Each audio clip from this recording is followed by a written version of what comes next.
नमस्कार। आज हम लोग जिस टॉपिक पर चर्चा करेंगे वो है इलेक्ट्रोनेगेटिविटी। आज हम लोग इलेक्ट्रोनेगेटिविटी पर चर्चा करेंगे।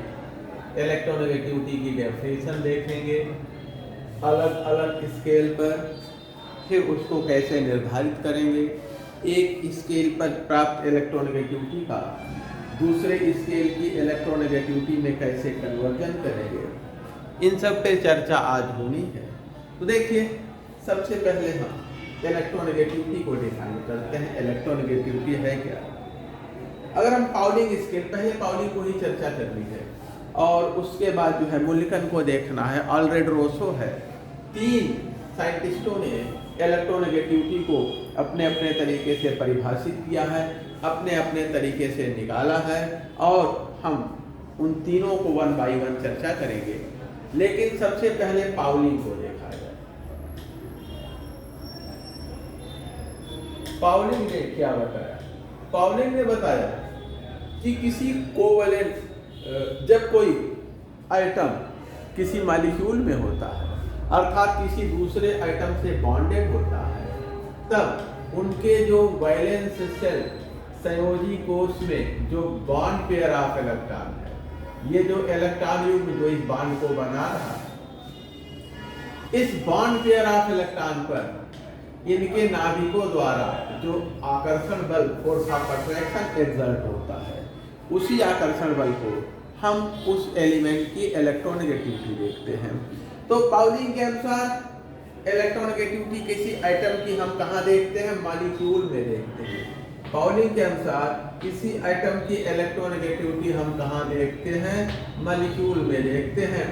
जब तक जो है वह आइटम मॉलिक्यूल का रूप नहीं लेगा तब तक हम उसकी इलेक्ट्रोनेगेटिविटी को नहीं देख पाते हैं। तो इलेक्ट्रोनेगेटिविटी के लिए मॉलिक्यूल का फॉर्मेशन जरूरी है। लेकिन मुल्लिकन स्केल पर ऐसा नहीं है। मुल्लिकन ने कहा कि फ्री आइटम, कोई फ्री आइटम हो, स्वतंत्र आइटम हो, और जब वह जो है फ्री आइटम है ये कंबाइंड फॉर्म में हो, ऐसा कोई जरूरी नहीं है। इसके वैलेंस शेल में जो भी इलेक्ट्रॉन युग्म है उस पर इसके नाभिक द्वारा जो फोर्स ऑफ अट्रैक्शन एक्सर्ट होता है, वही फोर्स ऑफ अट्रैक्शन जो है उस आइटम की इलेक्ट्रोनेगेटिविटी होती है।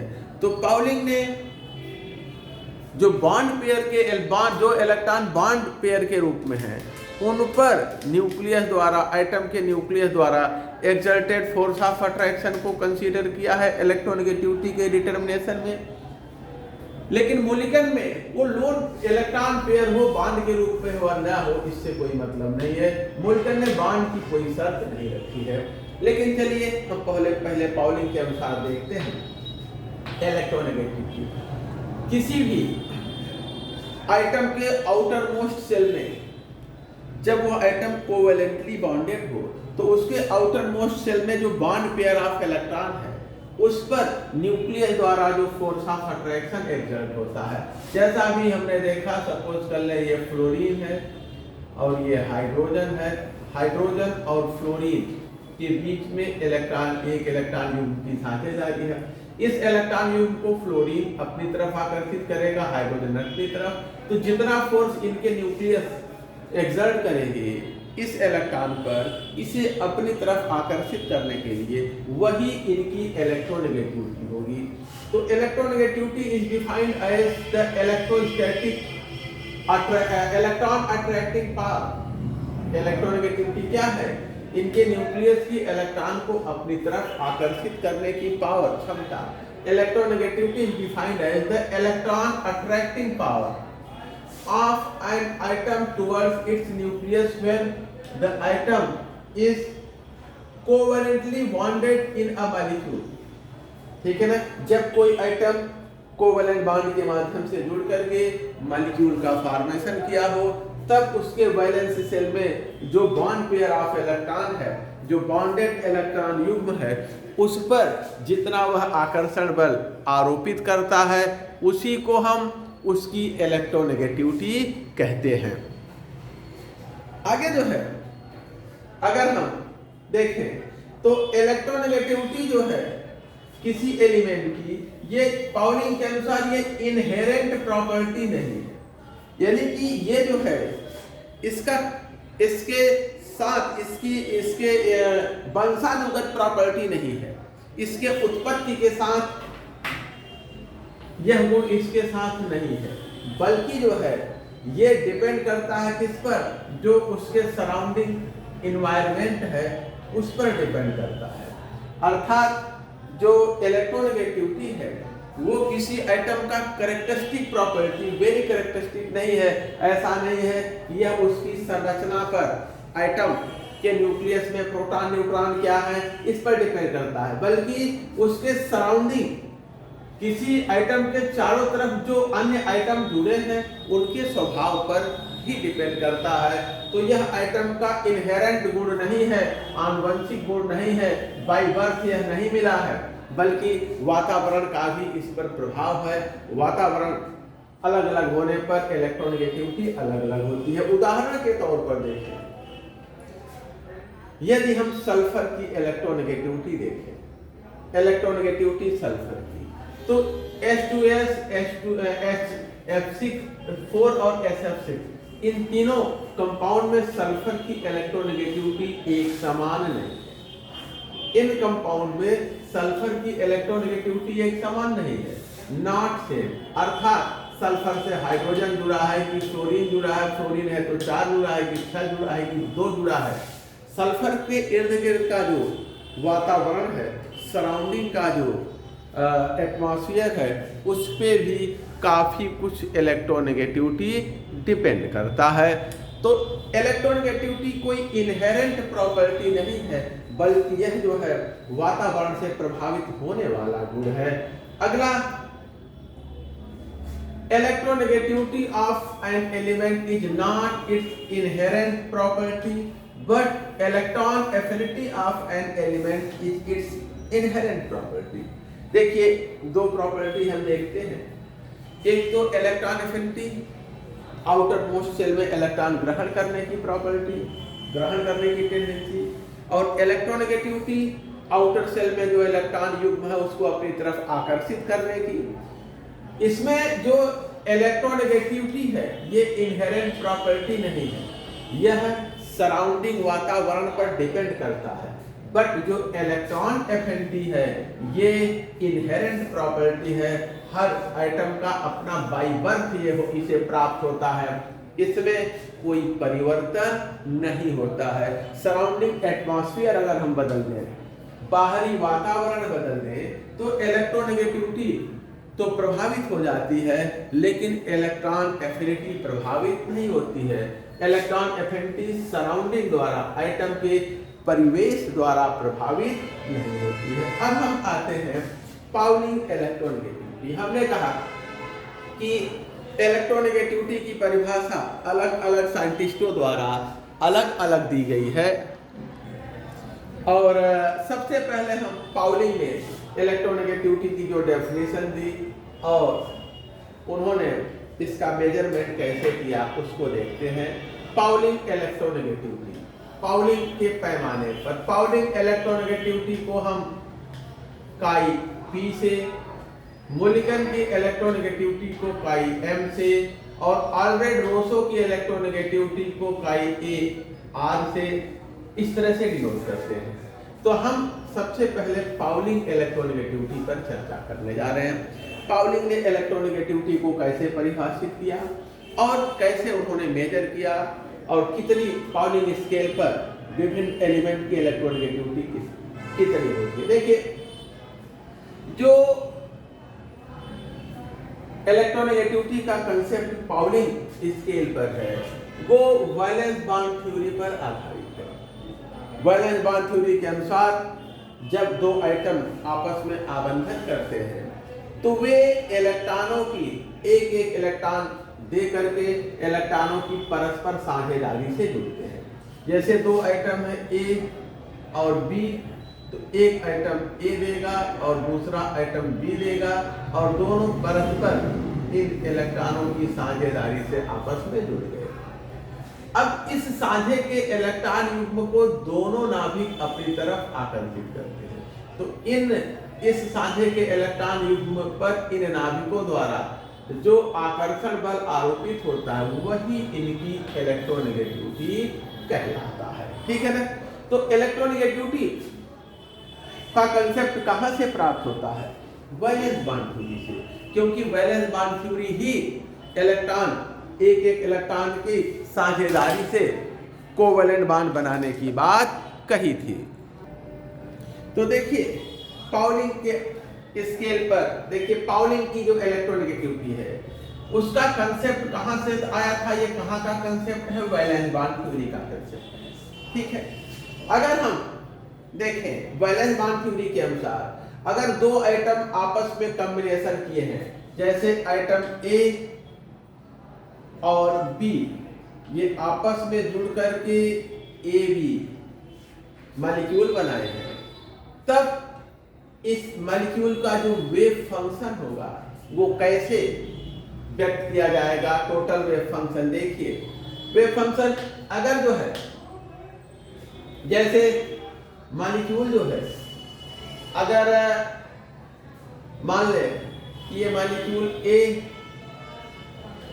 बी आपस में कोवैलेंट बॉन्ड से जुड़े हैं, अगर एक की इलेक्ट्रोनेगेटिविटी कम है एक की इलेक्ट्रोनेगेटिविटी ज्यादा है तो इनके अन्य जो रिजोनेटिंग स्ट्रक्चर होंगे ये ए प्लस बी माइनस होंगे और दूसरा जो है ए माइनस बी प्लस होगा, ऐसे भी होंगे।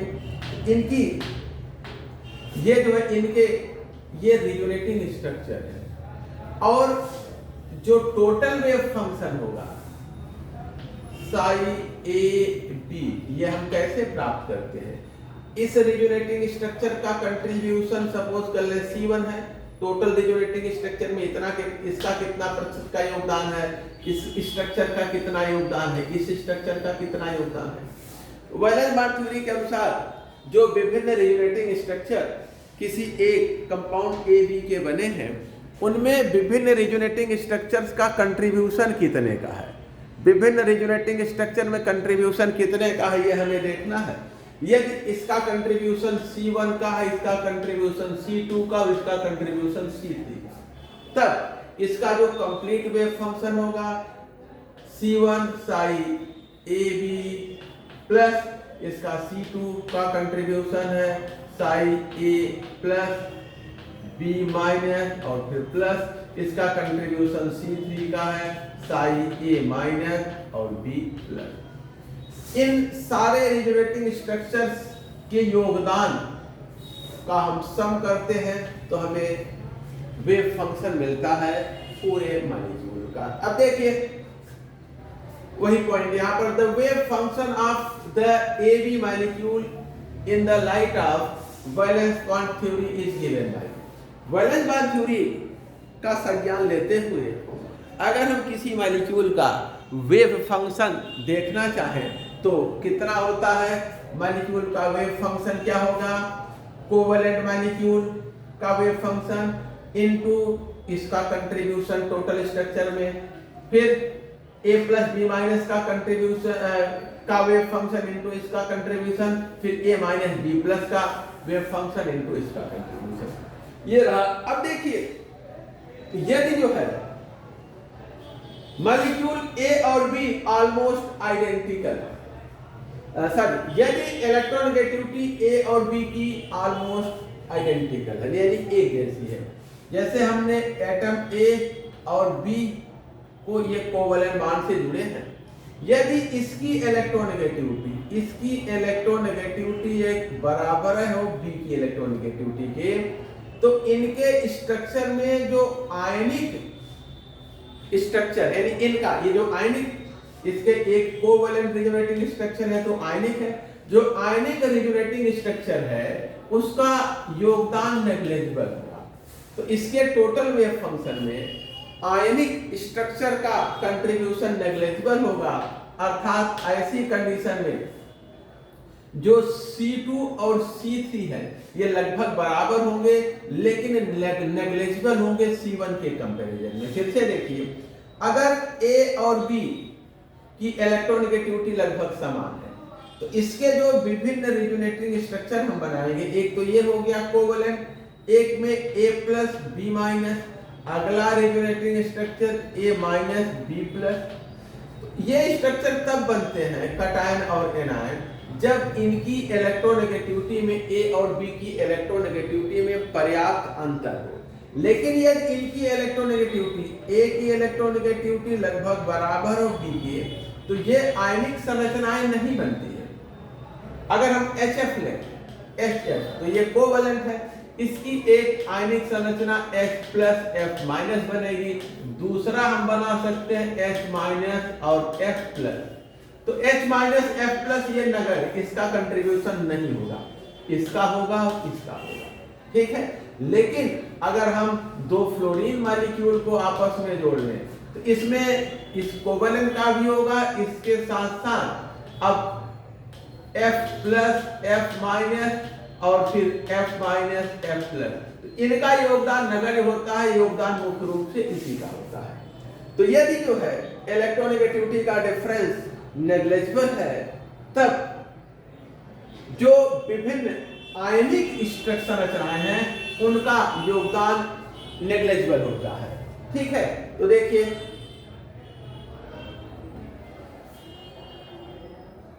if electronegativity of A and B are almost identical, then जो इन आयनिक संरचनाओं का योगदान है वो नेग्लिजिबल होगा। C2 और C3 का कंट्रीब्यूशन जो है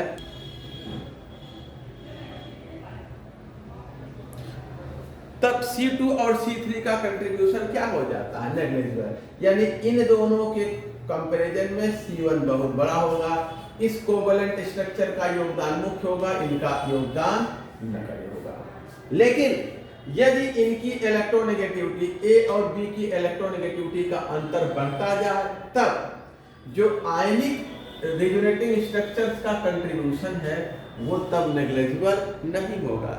आयनिक रेजोनेटिंग स्ट्रक्चर्स का कंट्रीब्यूशन तब वहां पर पर्याप्त होगा। यदि A की इलेक्ट्रोनेगेटिविटी ज्यादा है, A की इलेक्ट्रोनेगेटिविटी ज्यादा है तो A पे माइनस चार्ज, B पे प्लस चार्ज, तब C3 की भूमिका अधिक होगी। यदि A की इलेक्ट्रोनेगेटिविटी ज्यादा है B से, तब C3 बड़ा होगा C2 से।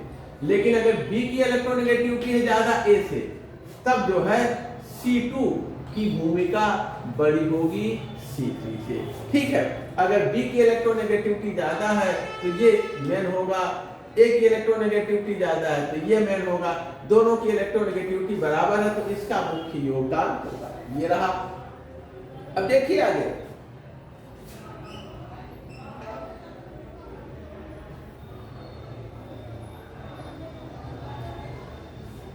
क्योंकि कंट्रीब्यूशन जो है, जो इनके इलेक्ट्रोनेगेटिविटी में कंट्रीब्यूशन है वो कोवैलेंट आयनिक रेजोनेंस के कारण है।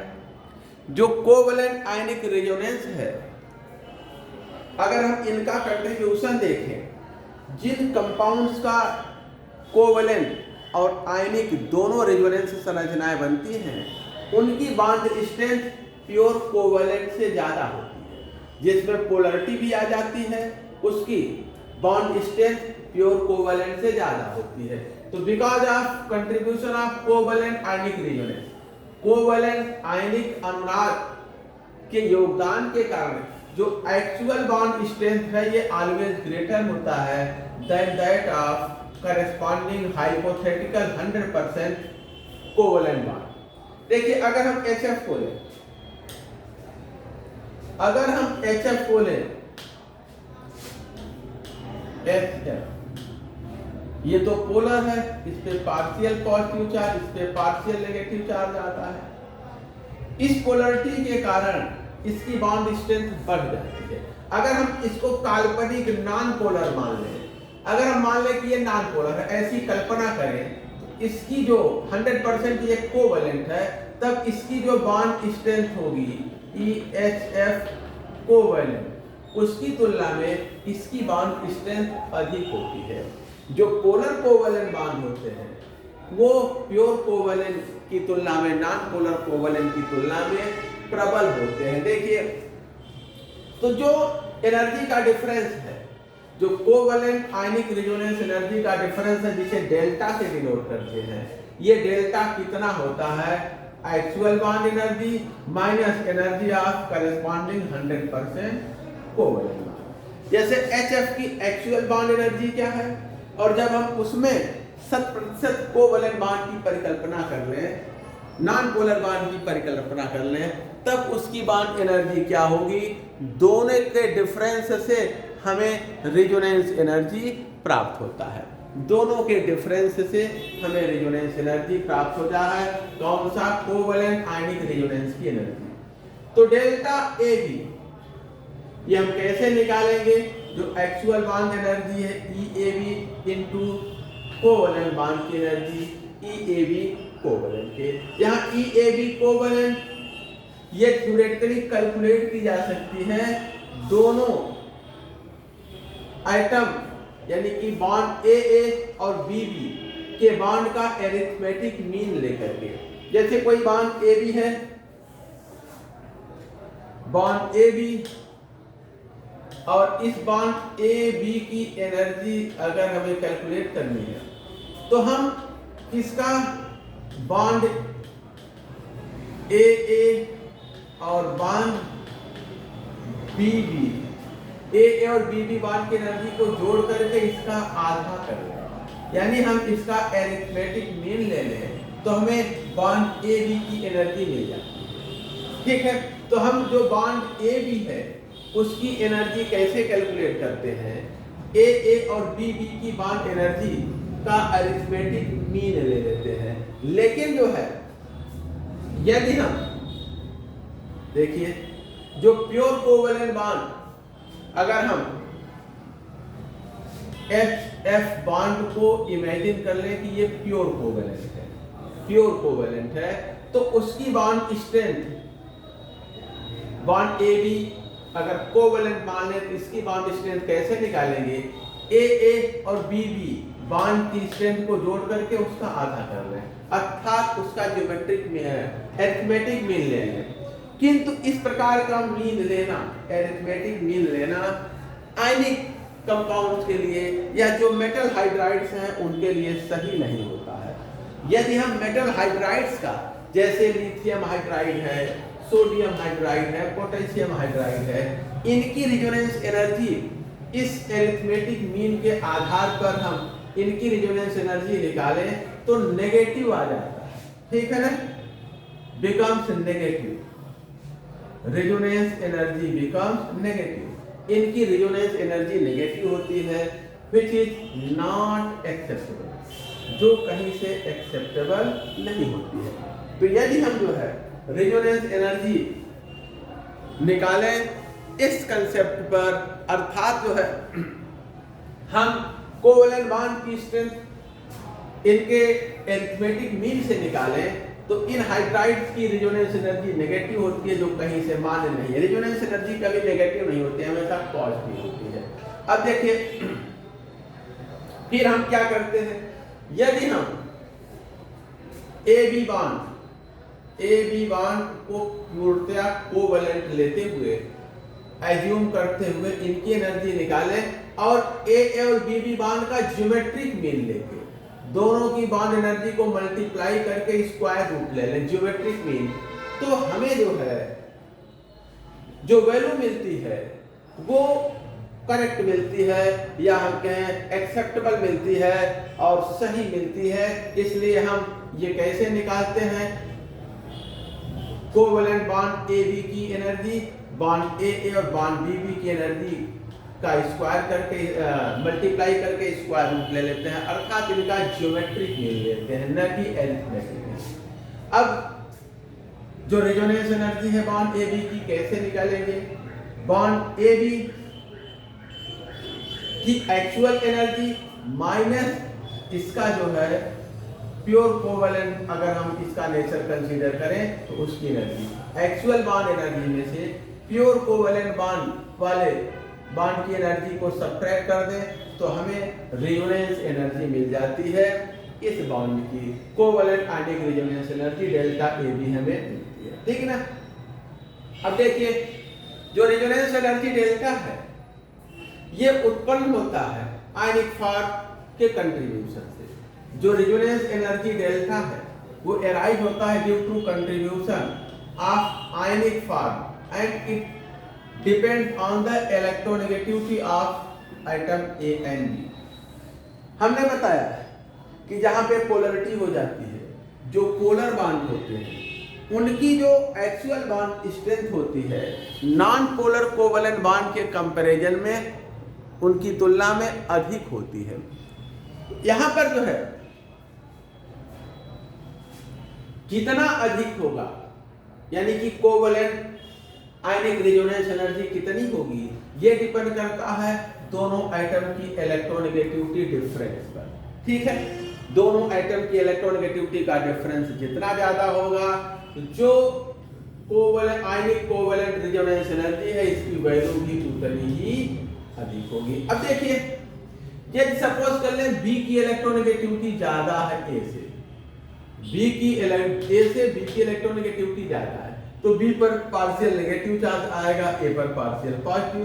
ये एक तो कोवलेंट नॉन पोलर है, फिर एक कोवलेंट और एक आयनिक। जब ये आयनिक में टूटेगा तो इस पे नेगेटिव चार्ज आ जाएगा, इस पे पॉजिटिव। तो इसकी जो एक्चुअल बॉन्ड स्ट्रेंथ है वो हम कैसे निकालेंगे, इसके कोवलेंट बॉन्ड की bond strength plus ionic bond की बॉन्ड स्ट्रेंथ। आयनिक बॉन्ड की बॉन्ड स्ट्रेंथ किसके प्रोपोर्शनल होती है, इन पे जो पार्शियल अपोजिट चार्ज होता है उनका गुणनफल into E square upon R के। आर दोनों के बीच की दूरी है और ई एक इलेक्ट्रॉन पर उपस्थित चार्ज है। आर का मतलब बॉन्ड लेंथ भी हो सकता है, दोनों एटम के बीच की दूरी है। अब यदि हम जो है यदि हम नेग्लेक्ट करते हैं बॉन्ड डिस्टेंस आर को, ई स्क्वायर अपॉन आर, यानी आर को नेग्लेक्ट करते हैं, बॉन्ड जो है ई स्क्वायर अपॉन आर है, इसको नेग्लेक्ट कर दें। ठीक है, बॉन्ड डिस्टेंस को, इसके वेट को, इसके इफेक्ट को नेग्लेक्ट कर दें, तब जो आयनिक बॉन्ड की एनर्जी होगी, आयनिक रेजोनेटिंग स्ट्रक्चर की एनर्जी होगी, वो इनके पार्शियल अपोजिट चार्जेस के गुणनफल के प्रोपोर्शनल होगा। ठीक है, ये उसके प्रोपोर्शनल होगा और यानी कि इक्वल टू होगा के इनटू ये इनका पार्शियल अपोजिट चार्ज का गुणनफल, जहां के क्या है, प्रोपोर्शनैलिटी कांस्टेंट है। प्रोपोर्शनैलिटी कांस्टेंट को हटाएंगे, del plus into del minus, दोनों को मल्टीप्लाई करेंगे तो उसी के प्रोपोर्शनल होगा। प्रोपोर्शनैलिटी हटाएंगे तो एक कांस्टेंट यहां आ जाएगा। जो पार्शियल अपोजिट चार्ज किसी एटम पर होता है वो प्रोपोर्शनल होता है दोनों एटम की इलेक्ट्रोनेगेटिविटी डिफरेंस के। ठीक है, ए पर जो पॉजिटिव चार्ज आएगा ए बी की इलेक्ट्रोनेगेटिविटी डिफरेंस के प्रोपोर्शनल होगा। प्रोपोर्शनैलिटी हटाएंगे तो एक constant K1 into electronegativity difference. जो नेगेटिव चार्ज बी पर आएगा वो ए और बी की इलेक्ट्रोनेगेटिविटी डिफरेंस के प्रोपोर्शनल होगा और ये हो जाएगा, प्रोपोर्शनैलिटी हटाएंगे तो K1 ए बी की इलेक्ट्रोनेगेटिविटी का डिफरेंस। अब हम जो है अगर आयनिक बॉन्ड की एनर्जी चाहते हैं, आयनिक रेजोनेटिंग स्ट्रक्चर का कंट्रीब्यूशन चाहते हैं, तो हम क्या करें, के डेल प्लस डेल माइनस की वैल्यू रखते हैं, इनकी वैल्यू रखते हैं तो आपस में मल्टीप्लाई हो जाएंगे। तो ये हो जाएगा K1 के स्क्वायर हो गया और ये दोनों मल्टीप्लाई हो गए ए बी का, ए और बी की इलेक्ट्रोनेगेटिविटी डिफरेंस का पावर 2 हो गया। ठीक है, इन दोनों की जगह एक न्यू कांस्टेंट रखते हैं के डैश रखते हैं। तो अब ये हो गया आयनिक फॉर्म की का जो कंट्रीब्यूशन है एनर्जी में, आयनिक फॉर्म का वो कितना हो जाएगा, के डैश इलेक्ट्रोनेगेटिविटी ए माइनस बी का स्क्वायर।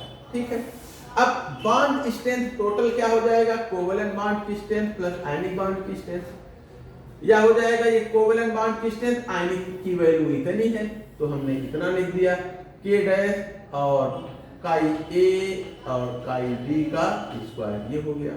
ठीक है, इन दोनों को जोड़ दिया तो आयनिक बॉन्ड की स्ट्रेंथ हमें, जो आयनिक स्ट्रक्चर है, आयनिक रेजोनेटिंग स्ट्रक्चर है, उसका योगदान हमें मिल गया। तो टोटल बॉन्ड स्ट्रेंथ ए और बी की कितनी होगी, कोवेलेंट रेजोनेटिंग स्ट्रक्चर प्लस आयनिक रेजोनेटिंग स्ट्रक्चर की एनर्जी, कोवेलेंट प्लस आयनिक का इतना होता है, दोनों को जोड़ दिया। अब अब टोटल में से कोवेलेंट निकाल दे तो आयनिक मिल जाएगा।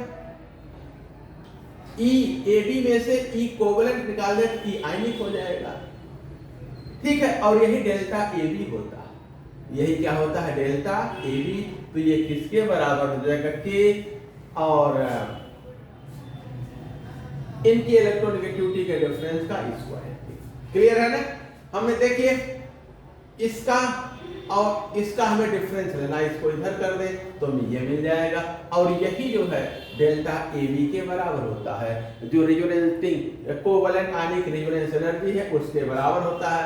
अर्थात कोवेलेंट आयनिक रेजोनेंस एनर्जी किसके बराबर होगा। इस कांस्टेंट की वैल्यू अलग अलग यूनिट में अलग अलग होती है। किलो जूल पर मोल में 96.5 होती है, किलो कैलोरी पर मोल में 23.6 होती है। तो अगर हम वैल्यू रख दें तो ये जो रेजोनेंस एनर्जी है ये कितना हो जाएगा 96.5 इंटू इनकी इलेक्ट्रोनेगेटिविटी डिफरेंस का स्क्वायर किया, ठीक है। इसको हम इस प्रकार से भी लिख सकते हैं। देखिए ये हमें अगर चाहिए तो इसको इधर कर दे तो दोनों की इलेक्ट्रोनेगेटिविटी के डिफरेंस का स्क्वायर क्या हो जाएगा, ये हो जाएगा, इसको इधर कर दे, ठीक है ना। तो डेल्टा ए बी अपान 96.5, इस स्क्वायर को हटाएंगे तो ये रूट में आ जाएगा। तो इलेक्ट्रोनेगेटिविटी का डिफरेंस ए बी का कितना हो जाएगा 1 अपान root 96.5 into delta A minus B के। इसको सॉल्व करेंगे तो क्या हो जाएगा, ये हो जाएगा 0.102 root into root delta A B के। इसको ठीक है ना। तो ये इलेक्ट्रोनेगेटिविटी डिफरेंस और जो रेजोनेंस एनर्जी है कोवेलेंट आयनिक रेजोनेंस एनर्जी उनके बीच रिलेशन। अब यदि हम जो है हमें डेल्टा वैल्यू पता हो, रेजोनेंस कोवेलेंट आयनिक रेजोनेंस एनर्जी पता हो और किसी एक की इलेक्ट्रोनेगेटिविटी पता हो तो दूसरे की इलेक्ट्रोनेगेटिविटी इस फार्मूले से हम प्राप्त कर सकते हैं। अब आते हैं आगे, देखिए यदि हम जो है किसी मॉलिक्यूल में ये देखें कि जो डेल्टा यानी कि कोवेलेंट आयनिक रेजोनेंस एनर्जी है ये एडिटिव प्रॉपर्टी नहीं होता, इसको हम जोड़ करके संपूर्ण कोवेलेंट आयनिक रेजोनेंस एनर्जी निकाल नहीं सकते, बल्कि इसका जो स्क्वायर रूट है ये कुछ हद तक एडिटिव प्रॉपर्टी है, ठीक है ना। तो ध्यान देंगे जो कोवेलेंट आयनिक रेजोनेंस एनर्जी है वो एडिटिव नहीं है, लेकिन इसका स्क्वायर रूट कैसा होता है, एडिटिव होता है काफी हद तक, एटलीस्ट अप्रोक्सीमेटली लगभग एडिटिव होता है।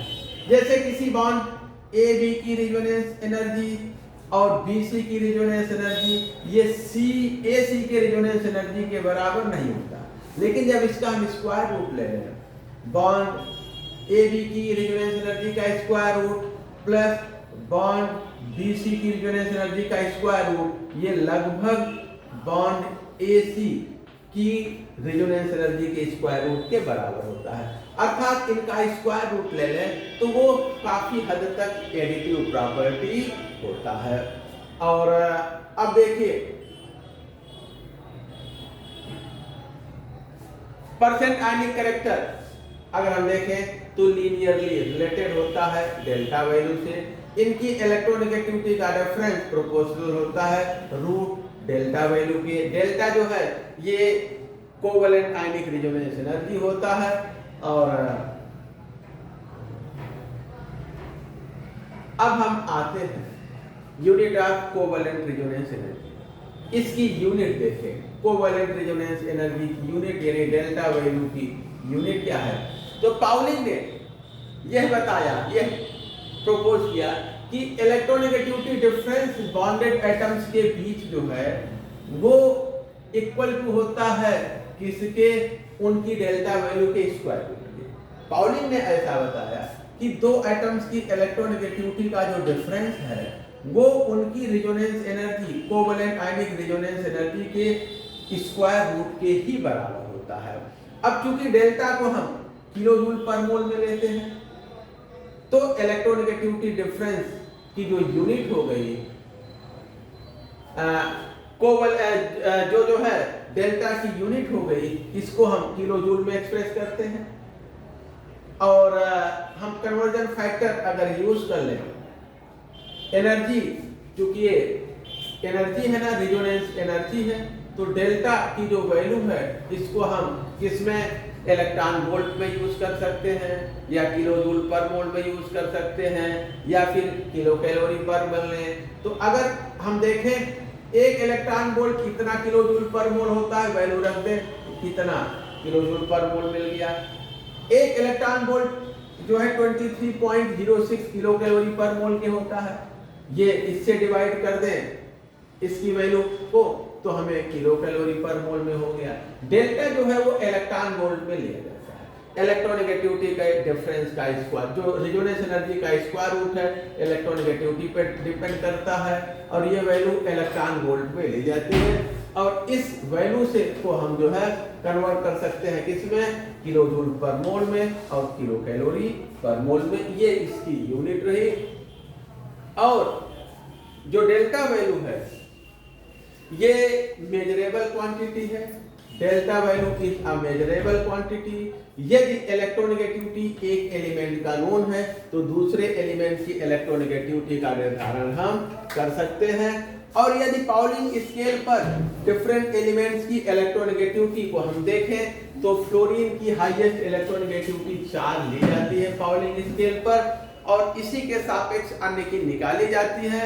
यदि हम ट्रांजिशन मेटल्स की इलेक्ट्रोनेगेटिविटी देखें तो इसमें गोल्ड की हाईएस्ट होती है 2.4, और बाकी जो है जितने मेटल हैं किसी की भी इलेक्ट्रोनेगेटिविटी गोल्ड से अधिक नहीं होती है, और नॉन मेटल्स में फ्लोरीन से अधिक नहीं होती। बट ये पाउलिंग स्केल पर है, यदि हम स्केल बदलते हैं तो इलेक्ट्रोनेगेटिविटी अलग अलग हो सकती है। इलेक्ट्रोनेगेटिविटी किसी एलिमेंट के ऑक्सीडेशन स्टेट पर डिपेंड करता है। एक ही एलिमेंट की जो इलेक्ट्रोनेगेटिविटी है वो अलग अलग ऑक्सीडेशन स्टेट में अलग अलग होगा। जो टेबल ऊपर दिया गया है वो किसी भी एलिमेंट का जो most popular most common oxidation state है उसी के आधार पर वो इलेक्ट्रोनेगेटिविटी उसकी दी गई है। इलेक्ट्रोनेगेटिविटी का कैलकुलेशन देखिए हम कैसे करेंगे। इलेक्ट्रोनेगेटिविटी का मान लें हमारे पास एक HF बॉन्ड है, उसकी जो एक्चुअल बॉन्ड स्ट्रेंथ कितना है, हाइड्रोजन बॉन्ड की बॉन्ड स्ट्रेंथ इतना, फ्लोरीन बॉन्ड की बॉन्ड स्ट्रेंथ इतना। तो ठीक है, ये तो एक्चुअल यानी पोलर वाले बॉन्ड की स्ट्रेंथ है। तो हाइड्रोजन फ्लोरीन कोवैलेंट बॉन्ड की स्ट्रेंथ हम कैसे निकालते हैं, इन दोनों बॉन्ड का अरिथमेटिक मीन ले लेते हैं जो कि कितना आता है।